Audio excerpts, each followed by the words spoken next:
Okay. These are true rapid-fire responses. Okay. You can only answer with one phrase. Okay. You ready? Okay, yeah. If animals could talk, which would be the rudest? Monkeys. Would you rather fight one horse-sized duck or 100 duck-sized horses? 100 duck-sized horses.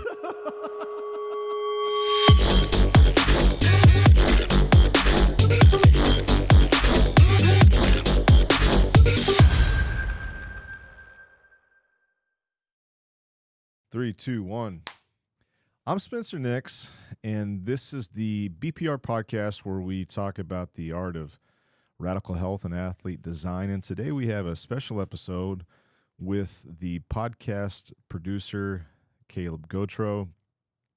And it's special because, one, we're going to be doing a rapid-fire Q&A where Caleb serves up the best questions he can. I have no heads up. There's no pre-recording here. And we just have a candid conversation versus a more elaborate monologue or discussion about some topic surrounding health. So, first of all, let me just say publicly how thankful I am for you, how great it is to do this together. And, without any preparation or elaborate intro, what do you got for me? All right. We went to ChatGPT. Oh. And I prompted it to generate a list of questions that people are commonly asking on the internet in regards to fitness and health. All Cool. right?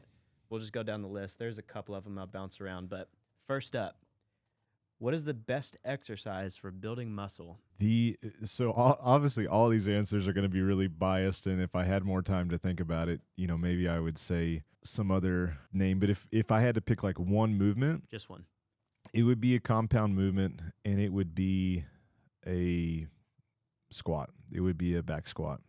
I've seen the most improvement in muscle mass from that movement across several different people, and there's so many variations that there's a way that we can probably do this where it doesn't hurt your back. There's a way that we can use the squat even without a barbell that wouldn't load up your axial spine, and because it's moving the largest load, the longest distance, it would be my go-to if someone wanted to build muscle. All right. Next up, what's the fastest way I can lose belly fat? The fastest way to lose fat is to be at a caloric deficit, and specifically to limit the amount of carbohydrates that you have. Most of the time, and again, we're speaking in generality, so I don't know this specific person, but most of the time, it's an overconsumption of refined carbohydrates that is the culprit for someone being heavier or with more fat than they should be. The ways that you go about that are many. There are lots of methods, but the principles of weight loss are really simple. You have to eat at an amount that would cause your body to lose weight. And the easiest way to do that is to typically limit the amount of processed food in the form of carbohydrates. There's no other quick fix than that. Answer. All right. Next up. I'll try to be a little more efficient with these answers too. Okay. Next up, how can I stay motivated to exercise regularly? Oh, man, what a great question. I think it's twofold. One aspect is to not rely on motivation at all. One aspect is to create a system and logistics within your life where the time slot that you have to exercise is a no-brainer. You don't have to think about it. Secondly, create a few different options for how you can successfully execute exercise. Maybe step one is like, hey, I work out at 6 a.m. because I don't have any appointments at 6 a.m. But there's going to be things, especially if you're a busy adult, where you need to have like a plan B and a plan C. Plan B is like, hey, I always pack stuff in my work bag where I can go take a walk at lunch. And then plan C is, hey, I have a few pieces of equipment in my garage that I can always come back to. And so why do we say those things for motivation? Because motivation needs a constant amount of input for you to stay motivated. And one of the ways that you can stay the most motivated is to actually do what it is that you say that you think that you should be doing. That's a way to continually make inputs there. Secondly, I think that you need to have a real reason behind why you're exercising that isn't just generic. No one stayed motivated saying like, man, I really want to lose weight. It needs to be something that's very specific, very unique to your own story and your own life, that if you were to describe it to me, it would be a one of one. It would be one reason for one person. And that's going to require you to constantly reevaluate that is, because life changes. And so you'll have to constantly reevaluate what exercise means to you and why you are motivated to do it. And that's where I think that some inspiration and some inputs from other sources can be really helpful. That was a good answer. Okay, thanks. Good. Remember, no prep here. No prep. Rapid fire. Okay, how do I find the right balance between cardio and weightlifting? The right balance between cardio and weightlifting. I think some of that is based on your individual goals. When we say cardio, we'll probably want to get a little bit more specific. And so let's just define that as general cardiovascular endurance versus like, anaerobic lactate threshold or endurance type stuff. So we'll say just like being generally healthy, how should you balance these two activities? I think a great rule of thumb is to have more aerobic work than resistance training, because inevitably with your resistance training, there will need to be some endurance in order to get through that session. And so if you're looking at a distribution of time and just a very simple answer, I think 2 to 3 hours a week at a bare minimum of aerobic, below threshold, very manageable work, followed by at least 2 hours of resistance and strength training is a great starting point. So if you were looking at 7 days a week, that's training 5 days a week. That doesn't have to be in the gym, but it's 3 hours of mixed modal or single modality aerobic work with a couple of resistance training sessions that could be divided by lots of different ways. That could be upper and lower, that could be power and strength, that could be full body twice a week, and that's just as a starting point. You'll like this one. How do I create a workout plan that fits my goals and lifestyle? How do I create a plan that fits my goals and lifestyle? The first question is, what are your goals? Second question is, like, what is a realistic outlook on your lifestyle? I think setting the parameters around that first will allow you to know what it is that you have available at your disposal. So, for example, if you're 22 years old and you're a college student and you want to go compete in a worldwide fitness competition, then those are really aspirational goals and you have a lot of time on your hands. If you're 45 years old and you have 3 kids and you're in a CEO position and your job is just to be able to do as well as you can in your work, set a good example for your kids, and periodically go on some fun adventures like skiing or surfing or whatever that may be, then obviously that's going to look a lot different as far as like what the output looks like. Back to the previous question, one is looking at the maximum dose, whereas the other is looking at the minimum effective dose. And so when you have lots of time and you have really ambitious goals, you want to look at the maximum that you can possibly do. You are trying to eke out as much performance and potential as possible. But for most of us, myself included, that as more priorities come onto our plate, then we're looking at the minimum effective dose for exercise, and it becomes about balance. And so the older you get, the more I think you do have to factor in sleep, recovery. What do my social relationships look like? What does my stress management look like? What does my mindset look like? And when you're factoring in more things, it means that the amount that you can allot to those significantly decreases because you are trying to give the minimum effective dose across the board. That was kind of a non-answer, but it would be where I would start. All right, next question. How long does it take to see results from a new workout routine? 2 days. 6 hours. I think it depends on what the goals are. This is probably one of the few questions that I won't have like a great definitive answer for. I don't want to say that it depends, but I always, as a rule of thumb, will never claim that something's going to take a certain amount of time, and I'll always assume that it's going to take more time than I think that it will. With any type of fitness goal, I think there's a first, second, and third consequence to it.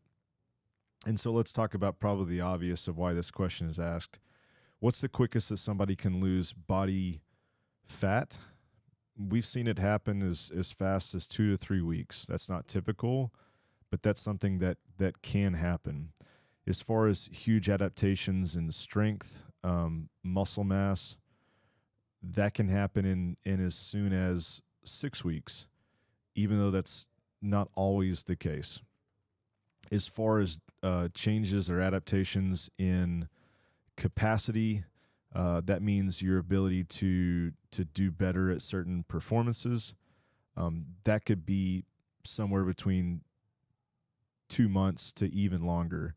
As far as habit formation, the old rule and adage of 21 days needs to be almost like tripled. It needs to be like 66 for something to actually like take hold and solidify. So for almost everything, I'm always thinking like, hey, 2 months is like the minimum, even though sometimes we can be pleasantly surprised that there's trending factors in the right direction. For most everything, I say like, hey, let's give it a couple of months and see what happens. And that's not so much because I don't think there'll be good indications that we're on the right track, but because I want to establish patterns and habits that whatever resulted in that thing that they wanted are well established. Because there are ways to do it faster, but what's the point if you can't sustain that behavior? Yeah. I like that. All right, switching it up. We talked to the person working out and attending. Now we're coming to you as a gym owner. Okay. Right, so we went back to ChatGPT, and I instructed it to generate a list of questions or common misconceptions as a gym owner. Oh, that's great. All right, so first up, how can I increase member retention at my gym? The reason that churn is so high at a gym typically is because there's no relationship. If there's even the most entertaining group training program of all time, if you don't know the people's names that you're training, then there's no reason that they can't leave whenever they want to. And so I can tell you that for our own business, over the last several years, we constantly ask, like, what are ways that we can establish a relationship, and what are ways that you would want to nurture a relationship just in general? And so, yeah, I mean, the environment is important. The workout is important. But I think as you're contemplating retention from a client standpoint, you want to remove anything that might be distracting for them to have just the best experience possible. And so you do have to know them first and foremost. You do have to cater to what their goals are and their needs are.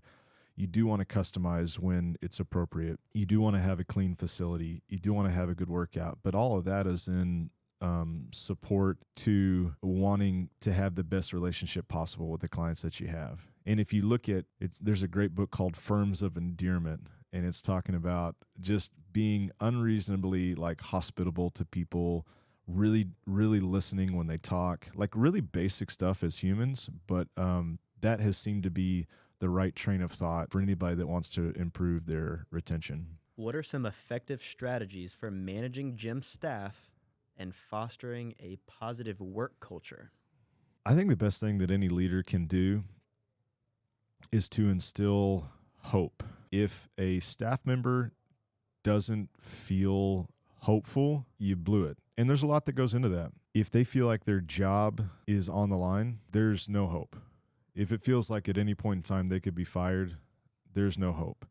If they don't feel like there's ways to advance, if they don't feel like there's ways to grow, and that doesn't mean just from a financial standpoint, but that is also important. If there isn't some clear path of how you will nurture and guide and lead them, then it's going to be hard for them to listen to anything that you want to say. So there has to be ways that you can interact. I think as the person who's in charge of the business, no one feels sorry for you. And so don't ever show up to a meeting feeling like they're going to have any type of sympathy for you. And I think that happens a lot where it's like, hey, do you guys Do you guys know how hard it is to be a business owner? No one gives a shit. And so show up like ready to instill hope, ready to inspire, ready to lead, ready to encourage, ready to make them feel like you know what you're doing, even though you don't always know what you're doing. And I feel like that's a great step in the right direction. What's a good way to stand out from other gyms, other competition in the area? I think when any gym starts, there's probably some blueprint that they're following. They probably learned this from someone else. That could be that they're a franchise. That could be that they're affiliated with something. That could be just that they didn't start from scratch. They have some background in training in some form or fashion. And I think there's good reason to stick with that for a certain amount of time, just so you can get reps and so you can experience. But the whole time, I would encourage you to keep your eyes open to what it is that you are experiencing.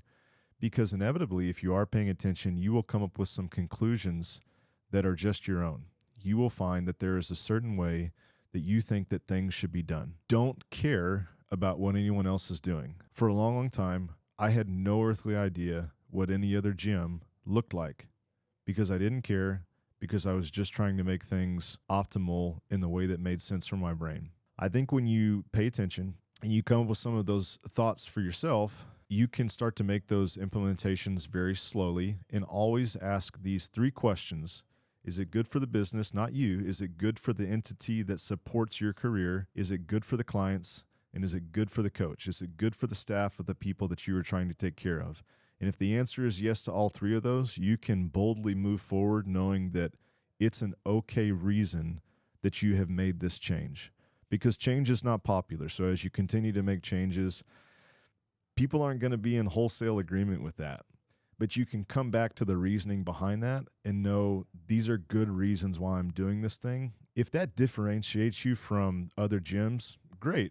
If it doesn't, great. You're not making choices just for the sake of being different. You're just making choices because it makes sense to you and you have some virtue and some ethics in how you're approaching that. Too many times I've seen people make decisions that are totally unethical when it comes to the coaches that they're trying to take care of.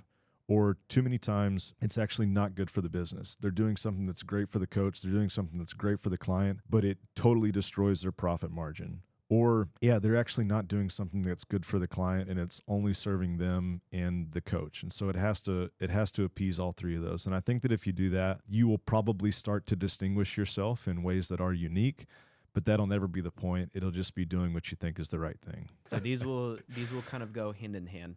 So we'll speak to the client, and then we'll speak to the community aspect of it. Okay, membership complaints and disputes are a thing that probably will always come up. So to put it in question form, what's the most effective or what's the wisest way to handle membership complaints and or disputes? Well, I can tell you the way that it shouldn't be done is to argue with them. And a good analogy is that if you were a maitre d' at a restaurant and you prepared a steak to the best of your ability and the patron wanted it medium rare and they sent the steak back and in your mind it was cooked exactly as they asked, but in their mind it's not, there's no use in arguing over that. Even though categorically you are probably right. And I found that arguing doesn't get you anywhere. And then you would ask yourself, well, why do we argue? Well, it's because we're afraid that if we don't, then it means that somehow their opinion is right and that we're wrong. And it also means that we don't know what we're talking about. And none of those things are true. From their optics, this thing happened. And so the best thing that you can do is reflect back exactly what you heard. Hey, so-and-so, what I hear you saying is that this thing that happened is something that you are not upset with. Is that what you're saying? And oftentimes when you do that, they'll be like, no, that's not what I'm saying at all. What I'm saying is this. And that's really valuable. So some clarity on what exactly it is that they're upset about is really helpful. And then when they confirm and they sign off on, yes, this is the thing I'm upset about, you do something that's really simple that is not easy. And you say, I'm so sorry that happened. And don't say this with any malice in your voice. Don't say, well, I'm sorry that happened. You say these exact words. I'm so sorry that happened. Will you forgive us for making that mistake? Period. No, because I did this. Or, the reason this happened, the reason that we program this way is don't do any of that stuff. Just ask for an apology. And then, and this is gangster level stuff, you say, you know what? I see exactly where you're coming from. Now, that doesn't mean that they're right and you're wrong, but it's the validation that they so desperately have gone out of their comfort zone to get from you. And that right there, I think, can solve 90% of problems. But continue to listen. Continue to hear what it is that they have an issue with, and realize that everything probably has a shred of truth. There's probably a lot that would be impossible for you to deliver on. There's probably a lot that they don't have insights into the intricacies of the business, and there are things that wouldn't make sense because they don't see the whole roadmap of where you're going. But that doesn't mean that you need to discount their opinion, and it doesn't mean that you need to invalidate what it is that they're saying. But I tell you what, some of the biggest changes that we've made, it's because somebody's been critical. And so I think that if you come with a sense of humility and try to find the shreds of truth that are in that complaint, you can continue to improve your business a lot faster than if you were only listening to a bunch of people that were telling you how awesome you were. Good answer. Thanks, man. All right, last one. You ready? I'm ready. Here we go. How can I foster a sense of community and camaraderie among members? Or in essence, what's the best way to promote community and camaraderie in the gym? Man, my answer to this is going to be a little counterintuitive. The longer that I've been in fitness, the higher of a filter that we have for who we let in here. I've been a part of some very strong and dysfunctional cultures. For human beings, every time you bring people together with a shared interest, there's going to be a culture and a community that forms. It's actually not that hard. I don't mean to discount culture or community, but if we were all really excited about Harry Potter and we said, hey, we're going to get together and talk about Harry Potter, that's not a hard thing to pull off. And so for fitness, and the way that I would say CrossFit specifically has done a great job of bringing people together that aren't identical twins, but they have this one thing in common, is that they want to exercise well and they care about their health. You would think, well, gosh darn it, that's all we need, and everybody's got a seat at the table, and come one, come all. But much like a hospital, if there's no filter there, if there's no control, if there's no oversight, that can get dysfunctional really quickly. It's where infidelity can happen. It's where binge drinking and binge eating can happen. It's where you have to bail people out of jail. And all three of those are not things I'm talking about hypothetically. And so you fast forward to today, and I think that having some steps that people have to go through in order to earn the right to join your community is absolutely appropriate. And even though that's more work on your part, and even though that's more work on the client, this thing that you hold is sacred. This community and culture is the lifeblood of what it is that you do. And so don't flippantly say that anybody can join. That doesn't mean that it's based on price, but it's based on the desire to help and not harm. And I've seen people come in and be a plague. I've seen people come in and not actually want the best for others, but they want to burn it down. And so I think as the sentinel, as the watch guard, as the bouncer, and as the protector of a group of people, it is your responsibility to make sure that you're constantly cultivating and weeding out the people that don't really want the same thing. And that would be like, hey, I say I'm really into Harry Potter, but man, I've actually never read the books. Be like, oh, you're not in the club then. Hey, no offense to you, it just doesn't make sense for you to be here. And I think that you can do that in a culture and community as well. I'm going to pull an audible on us. Okay. These are true rapid-fire responses. Okay. You can only answer with one phrase. Okay. You ready? Okay, yeah. If animals could talk, which would be the rudest? Monkeys. Would you rather fight one horse-sized duck or 100 duck-sized horses? 100 duck-sized horses. What's the most useless talent you have? If I roll on my back, my two erectors can make a fart sound when I roll forwards and back over and over again. If you could only listen to one song for the rest of your life, but every time you listen to it, you had to dance uncontrollably, what song would that be?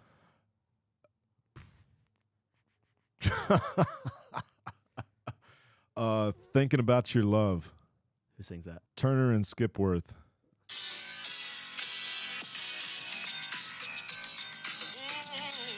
There it is. Hopefully we don't get copyrighted for that. All right. Last two. What's the most absurd thing you believed as a child?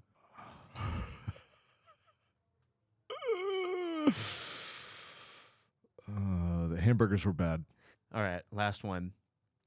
Would you rather have to loudly sing the chorus of your favorite song every time you entered a room, or have to do a cartwheel every time you exit? Oh, man, both of those are great. I think I'd rather want to loudly sing a song every time I enter a room, which sometimes I do. There you go. All right, that's it. Well, thanks, Caleb. Hope that was, I don't know, somehow helpful or entertaining. And if you have other questions you want us to answer, put them in the comments.